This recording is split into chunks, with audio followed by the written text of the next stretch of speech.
no tienen mucho conocimiento de esta herramienta de Teams, pueden utilizar la manito para solicitar la palabra, escribirnos en el chat, y siempre que les demos la palabra pueden activar su micrófono sin ningún problema. Hoy nos estará acompañando la doctora Clara, administradora de empresas del Colegio de Estudios Superiores de la Administración de CESA, con maestría en Gestión Global de Riesgos Financieros, Universidad Francisco de Villota en Madrid. Experiencia de 12 años en el sector financiero como profesional en áreas de riesgo del Banco Popular, Seguros Confianza, Bolsa Nacional Agropecuaria, Superintendencia Financiera de Colombia y Banco Mundo Mujer. Se ha desempeñado como consultora en riesgos financieros, operativos y SARLAF, asesora externa en SARLAF del Ministerio de Tecnología de la Información y Comunicaciones y oficial de cumplimiento del Fondo Solidario de Ecopetrol. Ha sido docente universitaria de varias universidades, entonces ya con esa entrada le damos la palabra a la doctora Clara para iniciar pues con la charla como tal. Bienvenidos nuevamente a todos. Vale, muchas gracias. Vamos a hacer la respectiva proyección. Bueno, muy bien. Si en esta pequeña charla realmente vamos a hablarles un poquito de la contextualización de la norma y quizás algunos fundamentos como tal del riesgo de lavado de activos y financiación del terrorismo, que les van a permitir visualizar un poco el porqué de la norma, qué es lo que pide la norma, qué se espera de las empresas y claramente esto a qué nos conlleva, ¿sí?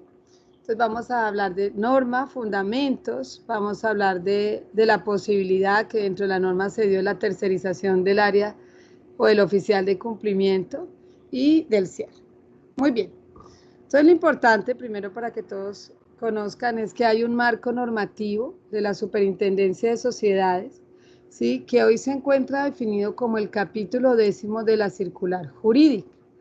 ¿Sí? Lo que claramente en su última actualización se representó en la circular externa 100-0016 de diciembre del 2020.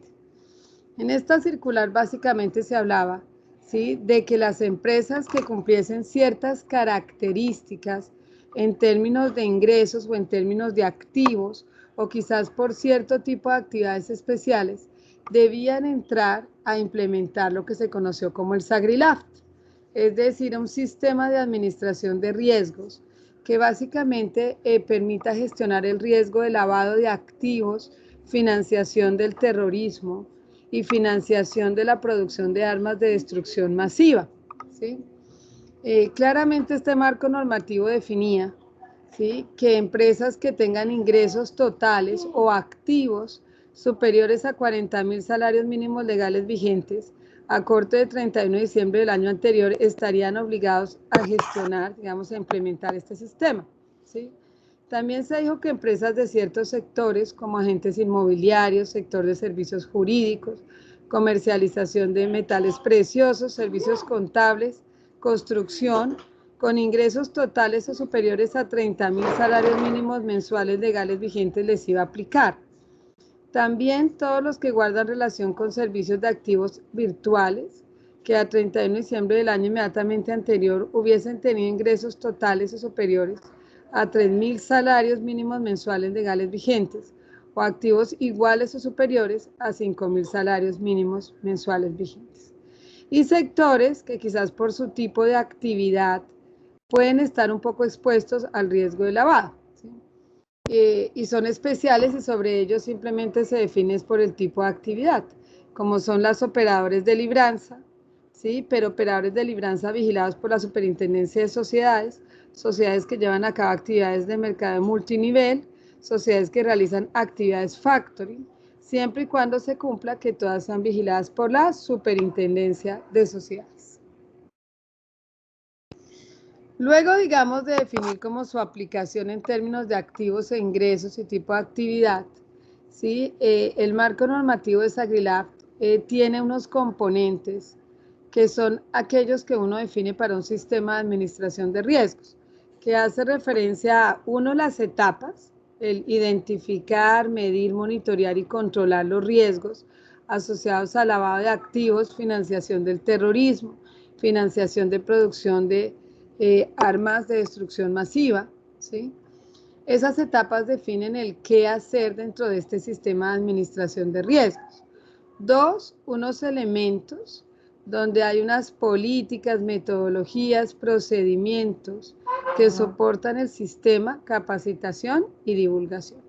Y unos responsables, claramente hay unas funciones, roles y responsabilidades de la junta directiva, de la alta dirección, vamos a hablar más adelante de la figura del oficial de cumplimiento y de los órganos de control, revisoría fiscal y auditoría interna, ¿sí? Entonces, estos tres componentes que vemos acá resumen un poco lo que es el contexto de la norma. Cuando nosotros siempre decimos el qué hace un sistema de administración de riesgos, pues claramente hace referencia a las etapas, ¿sí? Hace referencia a que yo debo identificar los posibles eventos de riesgo a los cuales yo estoy expuesto en términos de lavado de activos o de financiación del terrorismo. Yo debo valorar no solo a qué tipo de riesgos estoy expuesto, sino si estos se materializaran, qué tipo de consecuencias le generarían a la empresa y cuál es la probabilidad de que ocurra, ¿sí?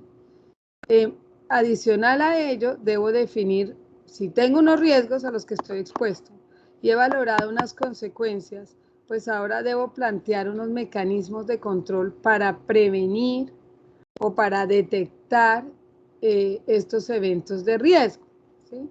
Y por último, pues un claro monitoreo del sistema. Estas etapas se visualizan en lo que nosotros llamamos la matriz de riesgos de Sagrilaft, ¿sí? Ahí van a quedar registrados todos los eventos de riesgo, las causas o el cómo pueden suceder estos eventos de riesgo. Va a quedar definido el impacto, consecuencias y probabilidad de que ocurra el evento. Va a quedar en la matriz definido lo que son los controles a adoptar para mitigar estos riesgos, junto con su respectiva valoración en términos de efectividad, que al final nos va a generar lo que se llama el riesgo residual o perfil de riesgo en una empresa, que es básicamente el riesgo neto posterior a haber aplicado los controles. En ese riesgo neto que vamos a encontrar, que hay eventos de riesgo, que quizás los controles que se tengan no sean suficientes para cubrir el riesgo. Y esto nos conlleve a adoptar un plan de acción para poder fortalecer el sistema, como puede ser que algunos riesgos tengan los controles que nos den un nivel de razonabilidad que haga que el riesgo ya se vuelva razonable o aceptable, ¿sí? Entonces, esa es como la primera parte del sistema. Obviamente, cuando a uno le hablan de esto, especialmente las empresas que de pronto no han tenido oficiales de cumplimiento, que no han tenido SARLAFT y que entran a SAGRILAFT, pues seguramente se ven un poco lejanas a esto, es decir, solo la palabra lavado de activos o financiación del terrorismo pues genera en cierta forma un pánico, ¿sí? Porque pues sabemos las consecuencias que esto conlleva y lo grave del tema, ¿sí? Sin embargo, hay que ser conscientes, y más adelante lo vamos a ver, que todas las organizaciones en Colombia, independiente de su tamaño, están expuestas a este tipo de riesgo. Y es por una sencilla razón, porque todas las empresas tienen clientes, todas las empresas tienen proveedores, y esos clientes son clientes que les van a pagar por un producto o por un servicio, y del cual usted puede o no tener certeza de qué actividades tiene ese cliente. O si conoce la actividad principal, puede no tener certeza de las otras actividades que su cliente realice, y de pronto usted tiene un cliente que realiza actividades ilícitas y no lo sabe. O de pronto tiene proveedores que mezclan actividades lícitas con ilícitas y quizás no lo sabe, ¿sí? O tiene empleados o colaboradores que pertenecen a algún tipo de organismo criminal y puede usted no saberlo. O puede recibir dinero de sus accionistas patrimonialmente como empresa y estar tranquilo, y va a mirar y resulta que el origen de los recursos no era lícito. Entonces, con ello a lo que voy es a que definitivamente el tema de SAGRILAFT, si bien por normativa se ha ido escalando poco a poco de las empresas muy grandes a las grandes, es claro que esto va a emigrar a todas las empresas, independiente de su tamaño, porque el riesgo está ahí y está latente y no lo podemos ocultar, ni decir que no estamos expuestos. Y el gran problema es que si esa exposición se materializa, eso genera unas consecuencias muy graves para las empresas. Y no solo en términos quizás de sanciones legales, sino también en temas reputacionales o de imagen, ¿sí?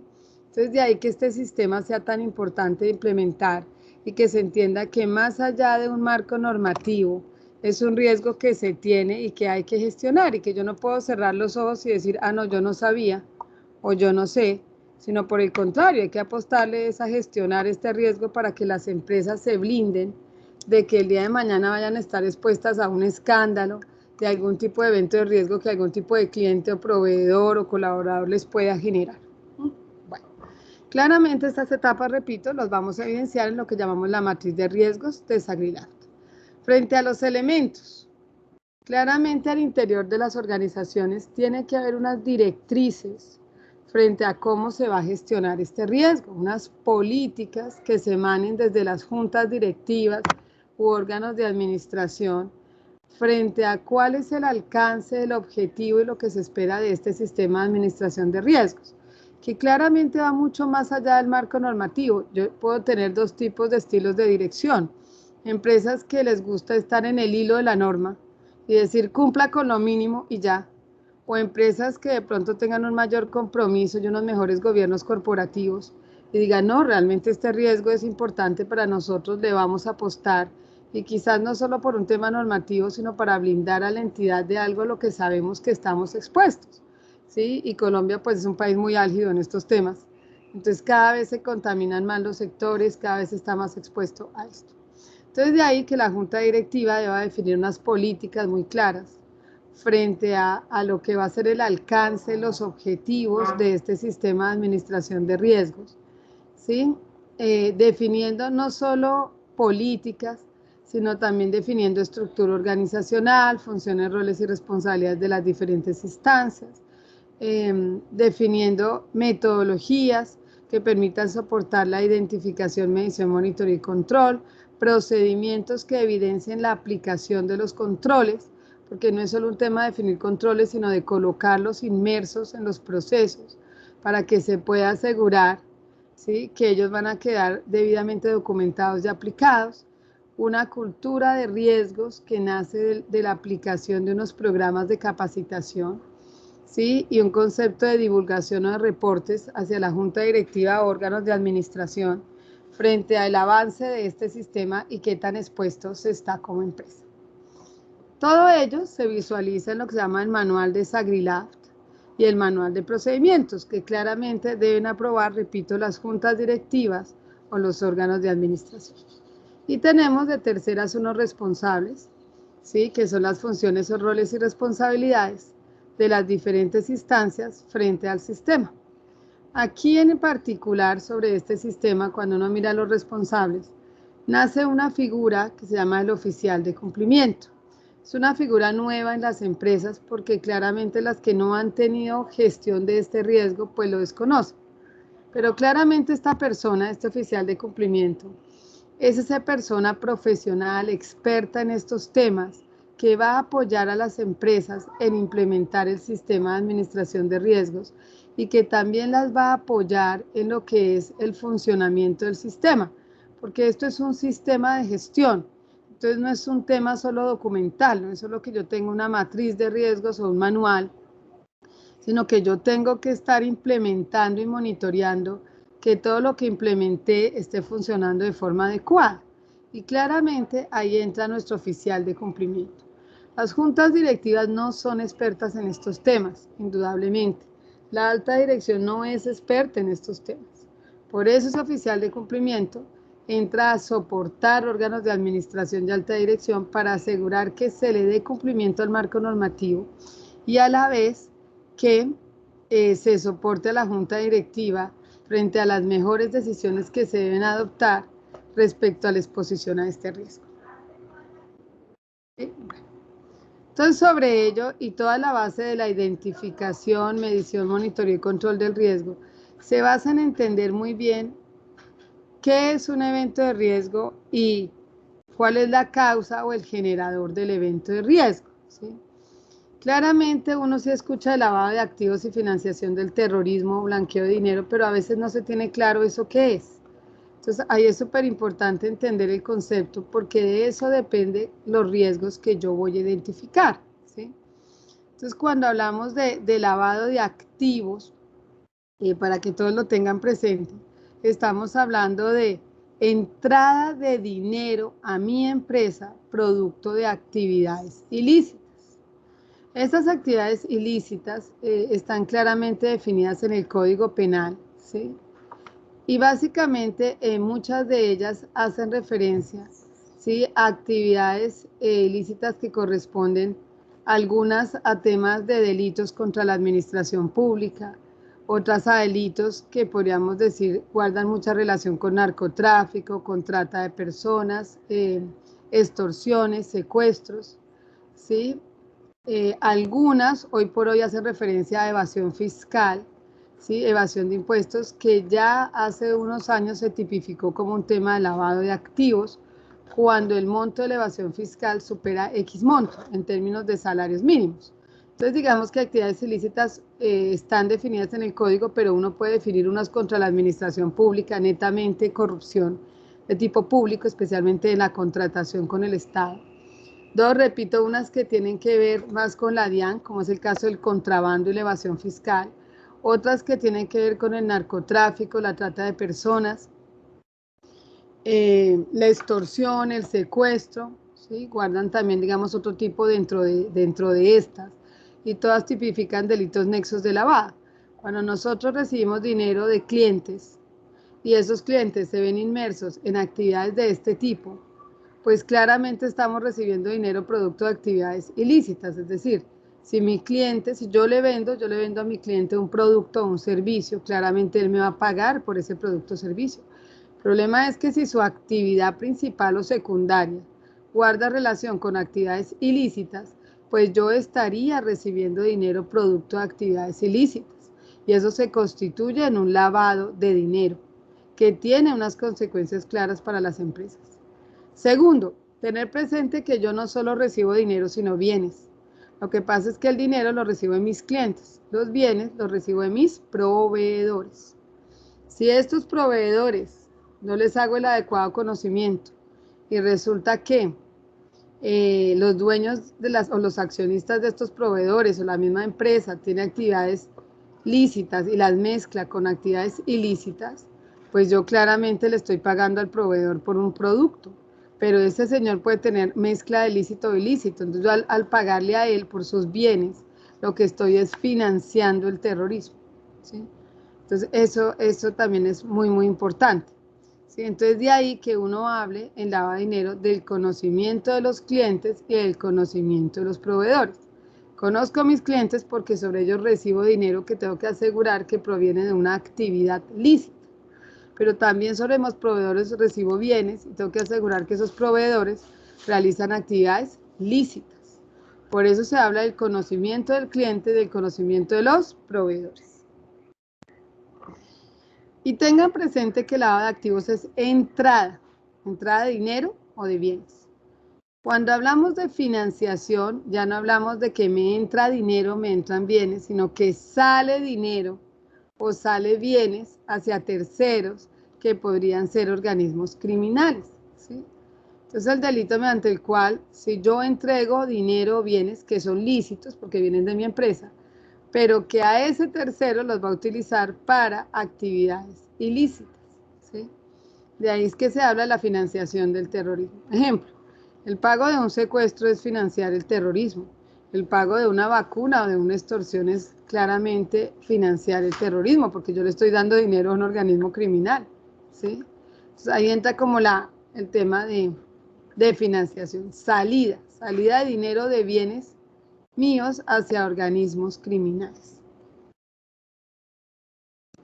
Entonces de ahí lo importante, que yo pueda en la identificación del riesgo tener claro quiénes son mis clientes, quiénes son mis accionistas y quiénes son mis proveedores. Porque indudablemente de mis clientes recibo recursos, de mis accionistas recibo recursos vía patrimonio y de mis proveedores recibo bienes y servicios. Entonces por eso siempre lo van a ver en el marco normativo, se hace mucho énfasis en el conocimiento de los clientes y de las contrapartes, ¿sí? Claramente, ¿qué implica conocer el cliente? Implica que yo debo solicitar una información y verificar esa información de forma que logre identificar que esa persona natural o jurídica que es mi cliente sí realiza actividad lícita. Porque digamos que entre los puntos más importantes del conocimiento del cliente está en entender de dónde proviene el origen del dinero con el cual él me paga por un producto o un servicio.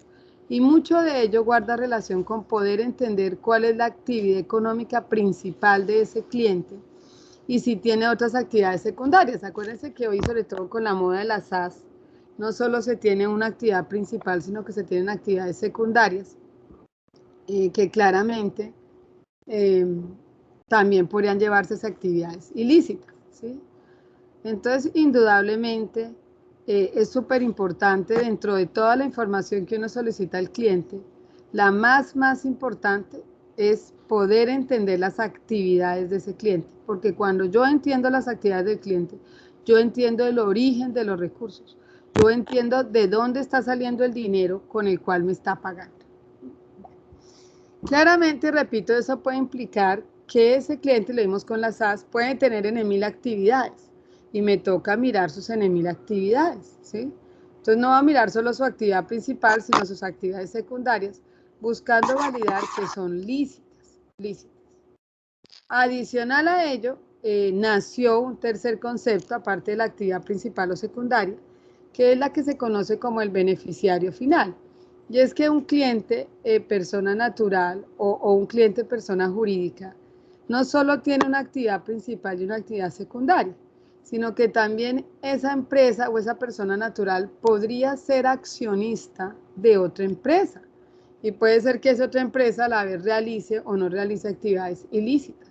Entonces, por eso se habló del concepto del beneficiario final, en el cual se le dice a ese cliente, señor, si usted es accionista de una empresa, especialmente con participación mayor al 5%, pues dígame qué empresa es, cuál es su identificación, ya que se dedica.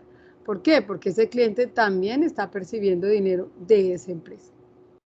También dentro del beneficiario final se dijo, puede ser que el cliente tenga composición accionaria, tenga patrimonio en una empresa, o puede ser que el cliente, ahí se habla de persona natural, puede estar administrando otra empresa, ¿sí? Y de ser así, pues hay que mirar quiénes son los dueños. Y lo otro importante que también se hace mucho énfasis en el marco normativo, ¿sí? Es entender actividad principal, actividad secundaria, si hay participación accionaria en otra empresa o algún tipo de cargo administrativo directivo. Pero adicional a eso, se hace mucho énfasis a dónde se realizan esas actividades. ¿Por qué?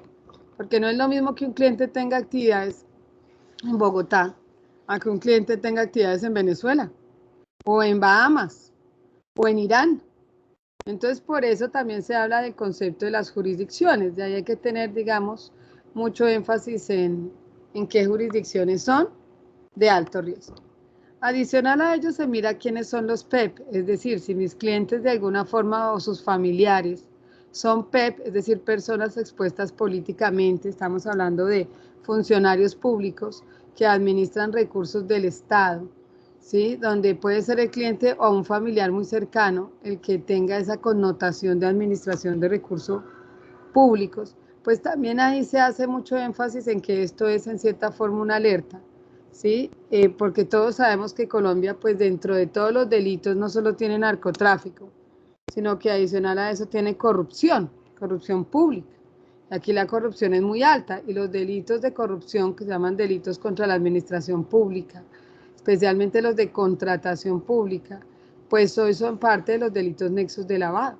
Entonces, cuando yo tengo un cliente que de alguna forma tiene algún tipo de relación con entidades públicas, que de alguna forma un accionista puede a la vez tener algún tipo de cargo como funcionario público, que administra recursos dentro del Estado, pues me prende la alerta y es algo que debo tener en cuenta, ¿sí?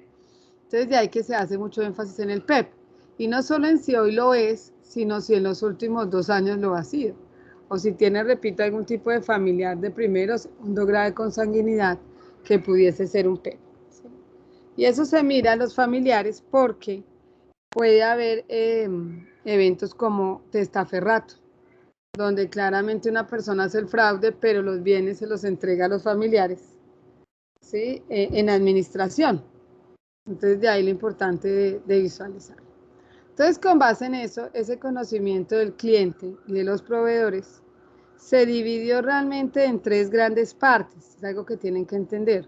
Uno es que para yo conocer el cliente requiero solicitar un mínimo de información que me defina las características de ese cliente, que me permita determinar el perfil de riesgo de ese cliente, ¿sí? Entonces, lo primero es el formato de vinculación del cliente, ¿sí? En el formato de vinculación del cliente, ¿sí? Claramente se debe hacer mucho énfasis en que debemos pedir toda la información que se requiera necesaria para conocer su perfil. 2, solicitar unos soportes que nos permitan dar una tranquilidad sobre ese cliente. Y 3, una consulta en listas vinculantes y no vinculantes, ¿sí? Cuando hablamos de listas vinculantes, hablamos de listas de obligatoria consulta. Cuando hablamos de listas restringidas o no vinculantes, hablamos de listas que no son de obligatoria consulta, pero que por una buena diligencia deberíamos hacer, ¿sí? Muy, muy importante. Entonces tenemos un formato de diligenciamiento de conocimiento del cliente, tenemos unos soportes, tenemos una consulta en listas vinculantes y no vinculantes y una información que se debe verificar. Todo ello que me va a dar el conocimiento del cliente y del proveedor y del empleado colaborador. ¿Para qué quiero esta información? Pues repito, para asegurar que el dinero que recibo de ellos, de mis clientes o de los bienes de mis proveedores son lícitos, no provienen de actividades ilícitas. Y este es un trabajo que debe hacerse no solo en la vinculación, sino que también se debe hacer o mantener durante el tiempo que yo tenga el cliente en mi empresa. Entonces, claramente yo debo, digamos, estar monitoreando este perfil de clientes y para eso pues debo no solo actualizar la información del cliente, sino que adicional a ello debo manejar, digamos, algún tipo de alertas o indicadores que me permitan detectar ciertas inusualidades en los clientes y entrar a mirar si ese perfil de cliente claramente se modificó, ¿sí? Entonces, eso es parte de ello, un monitoreo transaccional sobre el perfil de riesgo de los clientes y también llevado o basado en lo que uno llama la segmentación, ¿sí? En la cual uno coge sus clientes proveedores y empieza a perfilar por riesgos. Les doy un ejemplo. Si yo tuviera un cliente que pertenece al sector minería y tengo un cliente que pertenece a una empresa de textiles, pues caramba, la empresa de minería por la actividad es de alto riesgo, mientras que la de textiles es de bajo riesgo. Entonces, indudablemente, ahí estoy hablando de dos perfiles diferentes, ¿sí? Entonces, ¿a qué voy con la segmentación? Que en la segmentación yo cojo todos mis clientes y comienzo a segmentar, ¿sí? Por perfil de cliente, por actividad económica, por la jurisdicción donde él está ubicado, por los productos que transen los canales, comienzo a perfilar mis clientes. Digo, venga, aquí hay unos de riesgo alto, me implican más monitoreo, hay unos de riesgo medio bajo, me implican menos monitoreo, ¿sí? Y eso tiene que verse en mis procedimientos, ¿sí? Entonces, eso es súper importante. Claro entender que he hablado del conocimiento con énfasis a los clientes, pero no se puede olvidar los proveedores y los empleados. Entonces, obviamente, las áreas administrativas o de compras tendrán que hacer el conocimiento de los proveedores y talento humano tendrá que hacer el conocimiento de los colaboradores. Y algunos dicen, ¿por qué debe conocer el conocimiento del colaborador? Pues porque el día de mañana su colaborador o su empleado puede ser una persona infiltrada o puede pertenecer a algún organismo criminal y eso a futuro le puede implicar extorsiones, secuestros o le puede implicar robo de información o otras situaciones que ponen en peligro las organizaciones. Entonces, de ahí que sí hay que hacer un conocimiento no solo de los clientes, sino de los proveedores y de los empleados. Eso es muy, muy importante. Sobre estos tres es que se gestiona todo el riesgo, o sea, todo el riesgo está basado en identificar eventos de riesgo que me puedan generar los clientes, los proveedores, los contratistas, los accionistas, los colaboradores, y todo ello se debe traducir en lo que uno llama un sistema de administración de riesgos, en el cual yo debo identificar unos eventos de riesgo y debo identificar unas causas, que es qué llevaría a que ese evento de riesgo se generase, y con base en ello definir unos controles y validar que estos controles realmente son efectivos, ¿de acuerdo? Que realmente funcionan de forma adecuada. Por eso este sistema siempre tiene como un ciclo. Entonces uno establece el contexto de la organización, uno identifica los riesgos, uno analiza los riesgos y mira las posibles consecuencias y frecuencia o probabilidad que ocurran. y uno luego evalúa el riesgo y define, venga, qué controles tengo y si son suficientes o si definitivamente debería hacer un plan de acción o de tratamiento para poder prevenir o mitigar este riesgo. ¿Sí? Muy, muy importante. Entonces, todo esto que acabamos de mencionar es, digamos, a un modo muy general y muy corto, lo que realmente refleja este sistema de administración de riesgos, ¿sí? Y es lo que de alguna forma el marco normativo buscó. Lo que pasa es que los marcos normativos a veces son muy pesados y ladrilludos, y este tipo de cosas que yo acabo de explicar no se visualizan en las normas porque no son muy didácticas. Entonces, cuando uno empieza a leer la norma es un ladrillo, donde uno termina asustado, pero cuando uno ya va a mirar cómo se implementa esto, pues realmente sí requiere un conocimiento profesional y técnico hacerlo bien, pero es sencillo, es cierta forma guarda una lógica que es muy entendible para todos, ¿sí? Entonces de ahí pues lo importante de estas socializaciones. Muy bien. Entonces con base en esto, uno diría que SagriLaft se podría realmente como aperturar, especialmente para las empresas nuevas que esto les aplica, ¿sí? Para las nuevas que esto les aplica indudablemente, pues hay que explicar un poco que la implementación puede tardar dos tipos de fases. Una primera fase que va a ser la fase como de la definición del sistema, de los componentes. Entonces hay una primera fase que bajo nuestra experiencia más o menos puede tardar alrededor de unos 6 meses y es cuando uno entra como a definir todo lo que va a ser este sistema de riesgos. Entonces uno entra a definir las políticas, metodologías que claramente están en el manual, uno entra a definir unos procedimientos, uno entra a definir, a construir la matriz de riesgos, donde claramente están identificados y valorados los riesgos y los controles. Uno entra a definir, bueno, hoy mis clientes, proveedores y funcionarios, ¿cómo están? Porque como nunca había tenido este sistema, pues ahora ya me toca implementarlo. Entonces, obviamente me toca perfilar inicialmente clientes, proveedores y funcionarios. Capacitar indudablemente alta dirección y junta directiva, porque esto es un tema un poco técnico, repito, sencillo, de mucha lógica, pero es técnico mientras uno lo aprende. Ya después uno fluye solo.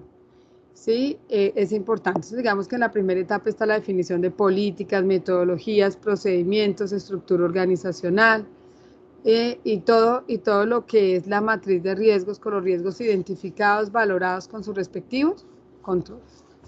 Y por otro lado entra lo que es la fase 2 y es la implementación, porque en uno defino el sistema, en el otro lo implemento. En esa implementación ya pongo en funcionamiento el sistema. Entonces ahí tengo que estar continuamente haciendo programas de capacitación para generar cultura de riesgos. Ahí tengo que generar unas constancias periódicas a las supersociedades frente al cumplimiento del sistema. Definir y monitorear que los controles se estén aplicando, que sean efectivos. Monitorear qué tan expuesto estoy al riesgo, porque cuando las empresas generan nuevos productos, nuevos servicios, entran a nuevos mercados, pues obviamente el perfil de riesgo de la entidad cambia. Es algo que yo tengo que estar monitoreando. Un reporte de operaciones, aquí hay algunas alertas que podrían activarse, ¿sí? Y claramente detectar operaciones inusuales, ¿sí? De todas las operaciones que hacemos con clientes, proveedores, pues podríamos entrar a mirar que ciertas operaciones de pronto se salen como de un patrón normal de comportamiento. Es lo que uno llama operaciones inusuales. Y esas, pues de acuerdo a su análisis, puede que estén debidamente justificadas, como puede que no lo estén, y ahí pues sí toque reportarlas, ¿sí? Y claramente todo esto en pro de tener un canal de comunicación con la junta directiva que permita estar continuamente informando cómo este sistema va funcionando, qué mejoras se le hace y demás, ¿sí? Muy bien. Esto que está acá, que es lo que acabo de explicar, el marco normativo permite dos tipos de opciones. Una es que la empresa contrate directamente el oficial de cumplimiento, que conllevaría hacer estas etapas, o dos, que se tercerice el oficial de cumplimiento, es decir, que yo pueda firmar un contrato con una empresa que básicamente me ofrezca este servicio, ¿sí? Para poder tercerizar este cargo, con todo lo que implica sus funciones, roles y responsabilidades, ¿sí?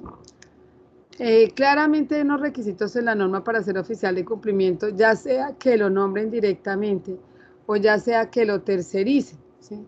En eso digamos que la norma permite cualquiera de las dos opciones y pone ciertos límites, como que un oficial de cumplimiento no lo puede ser de más de 10 empresas, como que si va a fungir un oficial de cumplimiento en una empresa no lo puede estar en la competencia, porque obviamente sería un conflicto de interés muy grande en términos de información, que es una persona que no puede estar en un cargo operativo de un proceso ni pertenecer a la administración ni a la auditoría, sino que es ser independiente de las demás áreas, ¿sí? Y por último, que si hay un grupo empresarial, el oficial de cumplimiento puede serlo, puede ser oficial no solo de su matriz, sino de todas las empresas que pertenecen a la matriz. Muy, muy importante. Y por último, entender, y es algo que a veces uno se pregunta, las consecuencias del incumplimiento. ¿Qué sucede si yo incumplo con esta normativa y con las fechas predeterminadas? Entonces, hay algunas sanciones que son de tipo administrativo que pueden recaer sobre la empresa o pueden recaer sobre los administradores de la empresa o el revisor fiscal o el oficial de cumplimiento. Pero adicional a estas sanciones por no implementar estos sistemas de acuerdo a los tiempos referenciados, también hay un tipo de sanciones de tipo penal que se generan si algún tipo de evento se materializa y yo no tenía implementado este sistema y no tenía controles y no mostré la debida diligencia, pues eso puede llevar de hecho a investigaciones en la fiscalía y puede llevar a sanciones de tipo penal. Entonces hay unas administrativas por incumplimiento de la norma, pero otras penales que donde un evento se materialice y no haya un oficial de cumplimiento que muestre que hubo una debida diligencia de las empresas para prevenir que esto sucediera, pues esto puede acarrear investigaciones penales. Muy bien, súper importante. Frente al tema de tercerizar o no, pues repito, uno puede tener una persona dedicada exclusivamente a esto o puede tercerizarlo a través de una empresa. Digamos que hoy por hoy en muchas empresas lo vienen tercerizando porque la responsabilidad es muy alta, ¿sí? Y digamos que no es lo mismo tener un oficial de cumplimiento que tener detrás una empresa que terceriza el oficial de cumplimiento porque tiene detrás un equipo técnico, ¿sí? Entonces digamos que somos patrocinadores de tercerizar este tipo de servicios porque pues ya como empresa se tiene más soporte, el equipo profesional puede ser mucho más técnico y no hay que asumir costos laborales o prestacionales. ¿Sí? Entonces, digamos, pero igual existen las dos opciones, o sea, puede contratarlo directamente o puede tercerizarlo. Lo que pasa es que al tercerizarlo no hay costos laborales ni de prestaciones, ¿sí? Igual los accesos a los costos son bajos. Hay un equipo profesional alto y hay cursos de capacitación que las mismas empresas que ofrecen estos servicios, pues los generan, ¿sí? Entonces, digamos que eso es como lo más importante. Muy bien.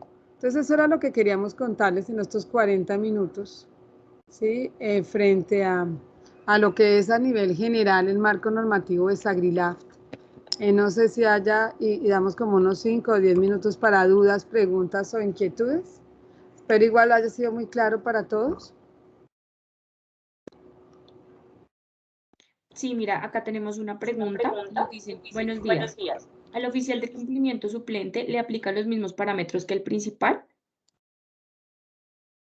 Sí, el oficial de cumplimiento suplente, lo ideal es que sí, es decir, que tenga también la capacitación que se exija y el mismo perfil.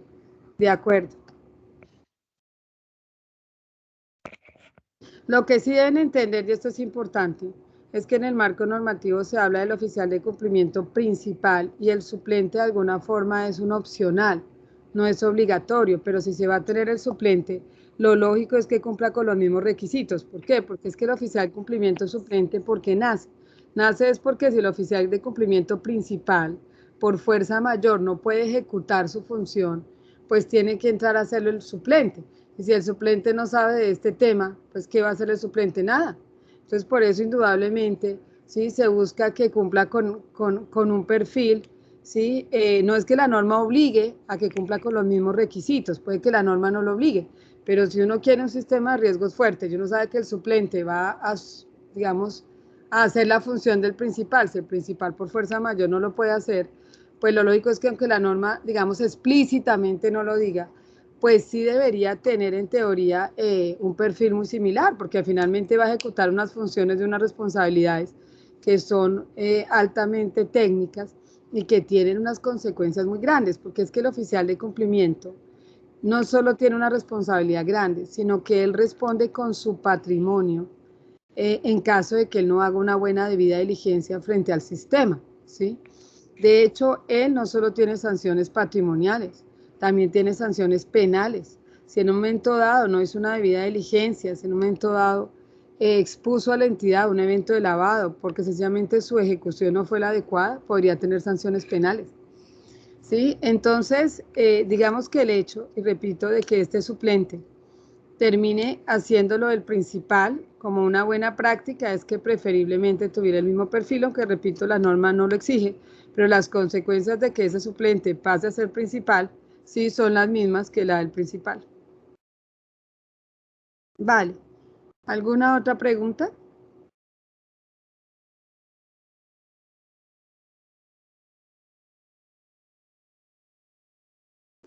¿Ninguna?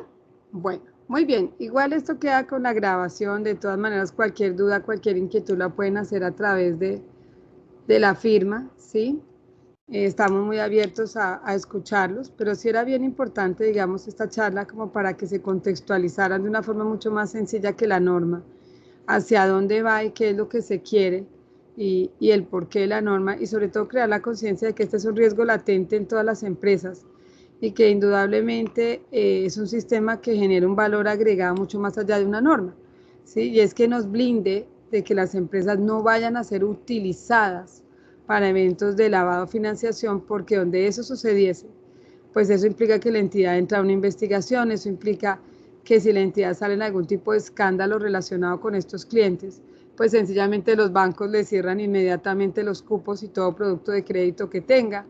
¿Sí? Es posible que los proveedores también cierren relacionamiento con esa empresa. Entonces esto tiene consecuencias, esto no es un tema solo de norma. ¿Sí? Vale, Diego, dime.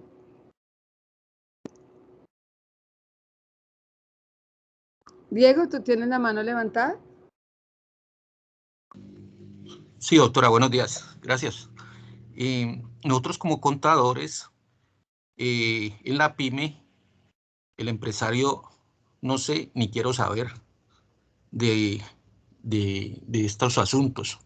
Entonces, sería uno en el contrato de contador incluir de que estas situaciones, porque por default, pues por defecto le caen a uno, como liberarse de esa responsabilidad. Hasta la misma ley trata de que sea el contador el que se dé cuenta eh, de todo eso, pues, en nuestra economía como tan, esa parte ilegal como...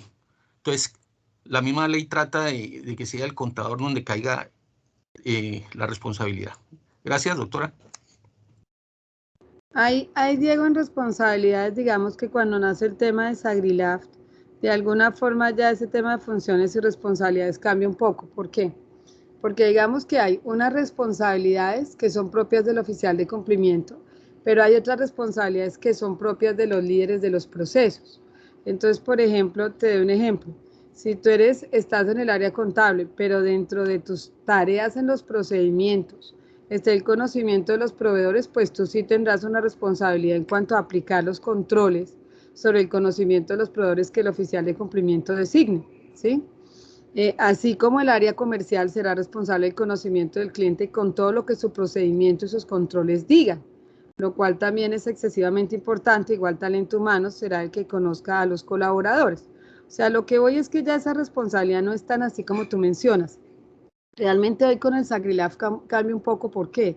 Porque ya el contador o ya el área comercial o ya el área de talento humano, como o de compras o administrativos, como responsables de conocer proveedores, clientes y colaboradores, ya se van a tener que enfocar en aplicar unos controles en unos procedimientos que claramente y previamente haya definido el oficial de cumplimiento y que haya aprobado la junta directiva. Si hay un evento de lavado de activos dentro de una empresa y se define que fue un proveedor, por ejemplo, y tú eres un contador y se definió que es un proveedor, pero tú demuestras que tú cumpliste con los controles que la entidad adoptó, tú quedas exento inmediatamente de toda responsabilidad, ¿sí? Porque ya a las áreas no se les está pidiendo que sean tan técnicas como que ellos lo hagan por sí solas, sino que ellos deben velar es porque los procedimientos y los controles se cumplen. Otra cosa es que si no hay controles, no te van a caer a ti, le van a caer al oficial de cumplimiento. ¿Por qué? Porque el oficial de cumplimiento debe proponer controles y aprobarlos por junta directiva que hagan que esta entidad o esta empresa no la usen para lavado o financiación. Pero no es, digamos, en ningún momento algún tipo de responsabilidad como quizás antes se tenía. ¿Sí? Vale, Diego, muchas gracias. Gracias, doctora. Vale. ¿Alguna otra pregunta? Hotel. Sí, creo que es Víctor. Víctor, dime. ¿Cuáles son las principales listas de verificación y control que sean confiables, rápidas y seguras?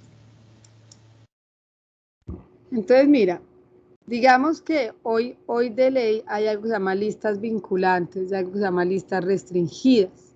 Las listas vinculantes son las listas de obligatoria consulta por parte de las empresas. Esa lista, digamos, que se llama lista vinculante o de obligatorio cumplimiento. Básicamente, ¿qué encontramos? Una es la lista de Naciones Unidas, de la ONU, ¿sí? La lista de Naciones Unidas de la ONU es de obligatoria consulta. El listado de terroristas de la Unión Europea, el listado de terroristas del gobierno norteamericano, pero ojo, porque algunos confunden la lista OFAC o la lista Clinton con la lista de designación de terroristas del gobierno norteamericano, son listas diferentes, ¿sí? Aquí es la lista de terroristas de la Unión Europea, la lista de terroristas, pero del gobierno norteamericano, es diferente a la lista OFAC, ¿sí? Digamos que son las de obligatorio cumplimiento. El gobierno actualmente está diseñando una lista propia, pero todavía no la han publicado, la está construyendo la OIAF, que se convertiría en una lista vinculante obligatoria para Colombia. Y esto es por una sencilla razón, porque cuando nosotros vemos la lista de Naciones Unidas, o sea, la lista que publica la ONU, Naciones Unidas, pues cuando uno ve el listado uno encuentra que la mayoría de las personas que están ahí reportadas realmente son terroristas a nivel internacional, como decir un ISIS, la ETA, o sea, muy enfocado a organismos terroristas de Oriente, pareciera. Claro, hay algo de organismos criminales en Colombia, pero realmente, primero la FARC salió, que ya no está en lista como un terrorista, y segundo, el otro grupo terrorista que es el ELN no está tampoco. O sea, entonces, digamos que, y los narcotraficantes en Colombia y todos los organismos criminales en Colombia no están en la lista de Naciones Unidas, esa es la verdad. La lista de Naciones Unidas son grandes terroristas muy enfocados, repito, organismos terroristas internacionales muy fuertes, que tienen muchas relaciones con países como Irán, o tienen mucha relación, como repito, el tema de ISIS, la ETA, Al-Qaeda y demás. Entonces, obviamente, ahí el tema de Colombia son muy pocos los que realmente aparecen. Sin embargo, es una lista que de todas maneras siempre se debe consultar y se debe guardar soporte de la consulta de esa lista. Esa lista es gratuita y la puedes bajar de la página de la ONU. Segundo, la lista de terroristas de la Unión Europea. Esa también es súper importante, hay que descargarla. Y sobre ella, pues hay algo de Colombia, pero realmente vuelvo a lo mismo. La mayoría son realmente organismos internacionales. La lista de terroristas del gobierno norteamericano también es una lista muy importante, ¿sí?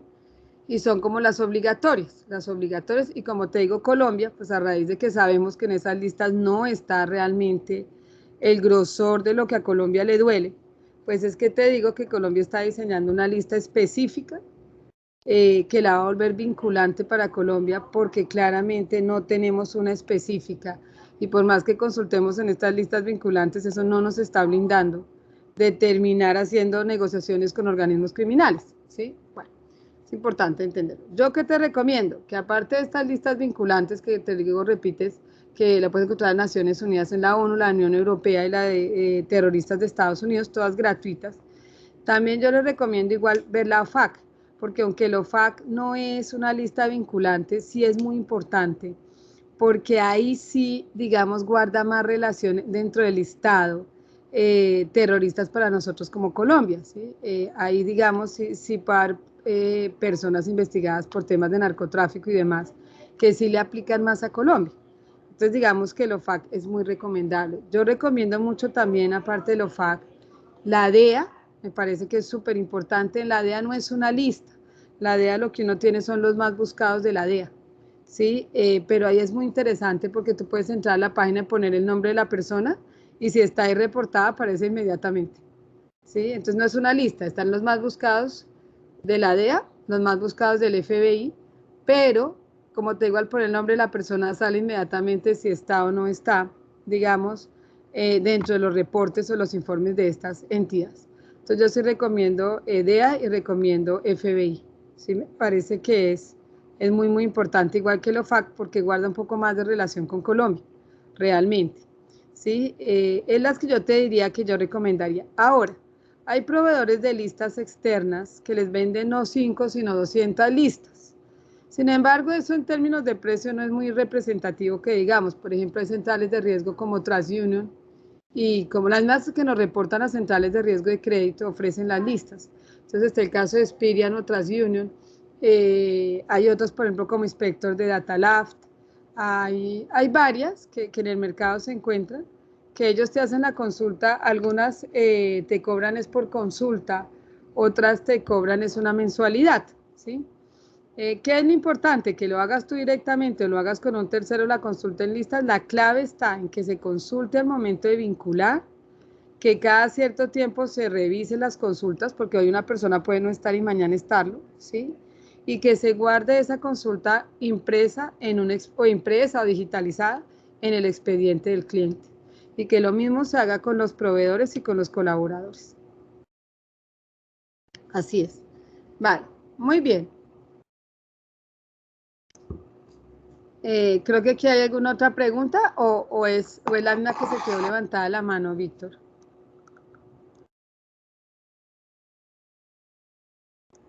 Es la misma. Es la misma, gracias. Sí, pero sí te digo esto, o sea, tienes esas dos opciones, ¿sí? O consultas tú directamente o adquieres un proveedor. Ya yo te digo, dependiendo de tu número de clientes, dependiendo de tu número de proveedores y colaboradores, Víctor define qué te conviene.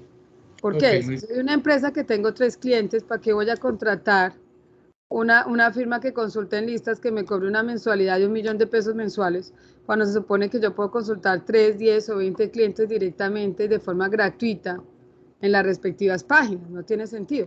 Pero si yo soy una empresa que tengo 20.000 clientes, o ni siquiera con que tenga 1.000, pues ya es un problema hacerlo manualmente y directamente. Ya es cuando ya uno piensa en un proveedor de listas que le facilite el tema. Y ahí hay dos opciones, los que cobran por consulta o los que te cobran una mensualidad. Es una decisión que tú tienes que pensar.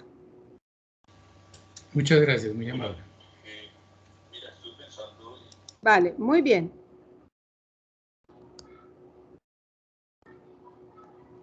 ¿Alguna otra?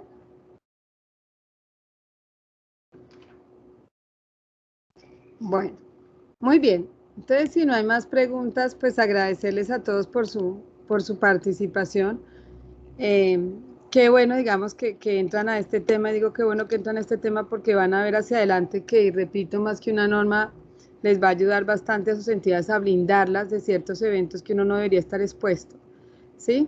Entonces, pues muchas gracias a todos, deseándoles un feliz día, ¿sí? No sé si el área de comunicaciones, entonces entra a cerrar el evento. Igual, muchísimas gracias a todos. Sí, señora, muchas gracias, doctora Clara.